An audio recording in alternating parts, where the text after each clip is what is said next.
आज मैं लेकर के आया हूं अपना नया वीडियो और इस वीडियो में मैं बात करने वाला हूं लीवर की कुछ गांठों की।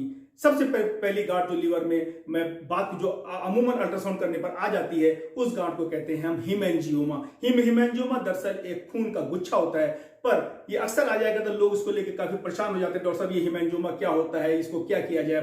तो मैं आपको बता दूं बहुत ज्यादा परेशान होने की जरूरत नहीं है। अगर ये हीमेंजियोमा छोटा है तो अगर ये बड़ा भी रहता है तो आपको कोई दिक्कत नहीं करेगी, पर अगर ये हीमेंजियोमा बड़े साइज का है जैसे टेनिस बॉल के या क्रिकेट बॉल के साइज का है तो फिर हम उसको सर्जरी करने से तो बहुत ज्यादा ब्लीडिंग का डर रहता है, पर हम उसको एंजियोग्राफी करके उसको एम्बुलाइज करने की कोशिश करते हैं जिससे कि वो जो उसकी फीडिंग वेसल्स है वो सूख जाए और वो अपने आप में श्रिंक कर जाए। तो ये तो एक गांठ है जिसे हम हीमेंजियोमा कहते हैं। दूसरी तरह की गांठ जो बहुत कॉमन है वो है लीवर में पस। ये लीवर में पस पड़ जाता है। लीवर में पस पड़ने के लिए जिम्मेदार दो तरह के कीटाणु हैं, एक हो गया एंटीमीबा और दूसरा हो गया बैक्टीरिया।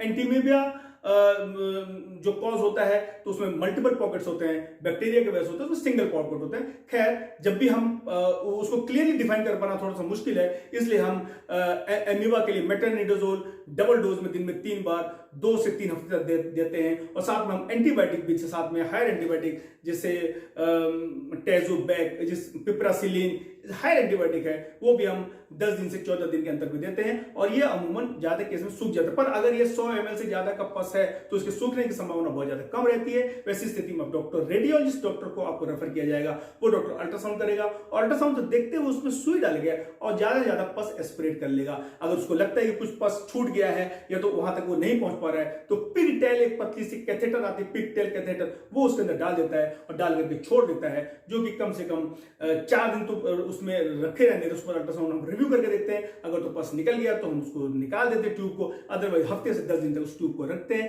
ट्यूब का कनेक्शन बैक से रहता है, बैक पकड़ के आदमी घूम सकता है, साथ में अपने सारे काम को कर सकता है।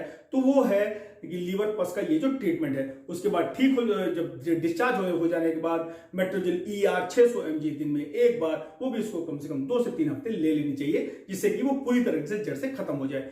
अगली तरह की एक गांठ होती है जिसे कहते हैं हम हाइड्रेटेड सिस्ट। जी हाँ, हाइड्रेटेड सिस्ट जो कि टीनियर सोलियम की वजह से होता है। ये एक तरह का गुब्बारे नुमा एक गांठ होती है जो कि 1 से 2, 4, 6, 10 और ये बड़ी से छोटी बहुत सारी लीवर को भी घेर लेती है और ये जहां पर रहती है वो लीवर पायरेथर्मा को वहां पे खत्म कर देती है, बाइल के डक्ट को दबा देती है, पोर्टल वेन के डक्ट को दबा देती है, जिससे कि कॉन्सिक्वेंसेस बढ़ जाते हैं। अगर तो ये छोटी है, सिंगल है, तो हम एल्बेंडाजोल थेरेपी से इसको ठीक कर लेते हैं। दिन में एक बार एल्बेंडाजोल 400 mg की 3 हफ्ते तक, उसके बाद गैप देकर के फिर अगला 3 हफ्ते का कोर्स हम दे सकते हैं जिससे कि हाइड्रेटिस खत्म हो जाता है। पर अगर हाइड्रेटिस बड़ा है, हमको डर है कि ये फट सकता है क्योंकि इसके अंदर से जो पानी निकलता है वो बहुत ही खराब पानी होता है, उसे एनाफिलेक्टिक शॉक हो सकता है। इसलिए हम कभी नहीं चाहते कि ये फटे अपने आप अंदर ही, पेशेंट अचानक शॉक में जा सकता है, पेशेंट की अचानक मृत्यु हो सकती है।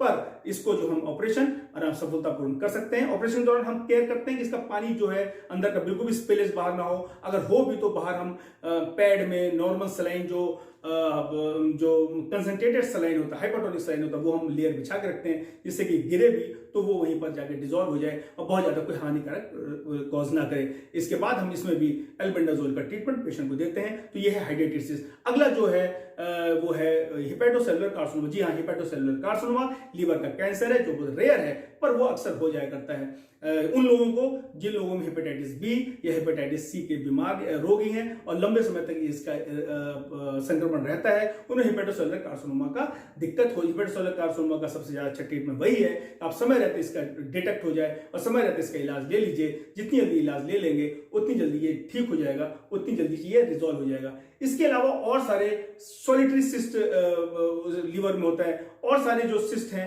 वो उतने ज्यादा उनका ज्यादा इतना इंपॉर्टेंस नहीं है, इसलिए इसके बारे में ज्यादा डिस्कस नहीं करूंगा। ये जो हिमेंजियोमा हो गया, ये आपका लीवर एब्सेस हो गया, ये आपका हाइड्रेटेड सिस्ट हो गया और हेपेटोसेलुलर कार्सिनोमा, ये जो गांठें हैं लीवर की, इसके बारे में मैंने आपको डिस्कस किया। तो उम्मीद करता हूं आपको मेरा ये वीडियो पसंद आया होगा। इसी तरह के ज्ञानवर्धक वीडियो लेके मैं आप लोगों के लिए आता रहूंगा।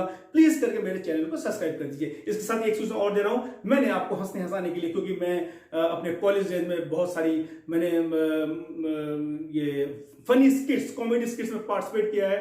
तो अब जीवन के इस मोड में लगता है कि मैं अपने उन कॉलेज के दिनों को दोबारा याद करूं, दोहराऊं।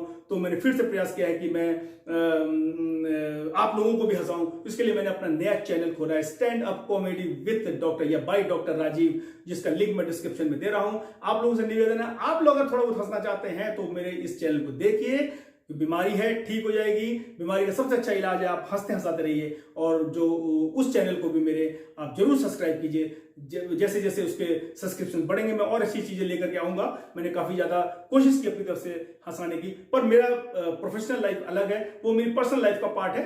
तो प्रोफेशनली मैं एक्टिव रहूंगा इस चैनल पर, और आप लोग जो भी सवाल रहेंगे मैं उसका जवाब दूंगा। आप लोग जो फोन कॉल आएंगे मैं हमेशा रिसीव करता हूं, आगे भी मैं रिसीव करके उसका जवाब देता रहूंगा। तब तक के लिए स्वस्थ रहिए, मस्त रहिए, आनंदित रहिए। राजीव स्वास्थ्य से आप